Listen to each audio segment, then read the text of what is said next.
some would say like the decline of Source magazine kind of started in that with the whole Benzino Eminem beef going on. Benzino drops his album and his album gets 4.5 mics and it says and it's by an unknown source or a source that's not even at the Source magazine that actually raked that album. Mm-hmm. How would you respond to that part? I think that was something that we shouldn't have done in terms of just increasing the rating on that album. It was a good album. It probably wasn't 4.5 mics. So I think that hurt our credibility a little bit. But, I think that was sort of a one-time kind of a thing. And again, there was just a lot more. I mean, the beginning of the decline for the Source starts with me in '99 betting the farm on the internet. I took out a big bank loan in '99 when the internet first came out because I was like, man, this .com is going to be huge.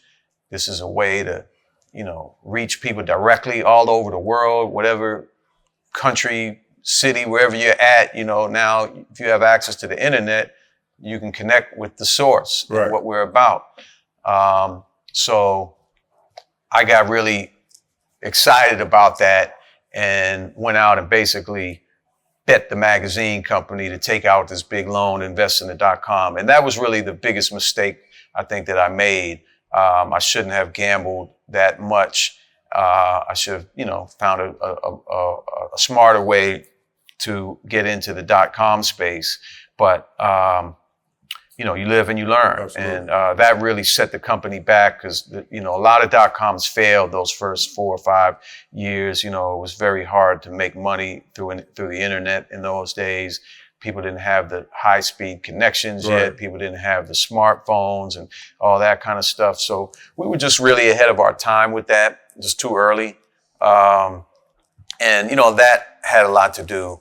And, the company being investigated by the feds, what I was talking about before. We were being investigated 4 or 5 years during that whole time.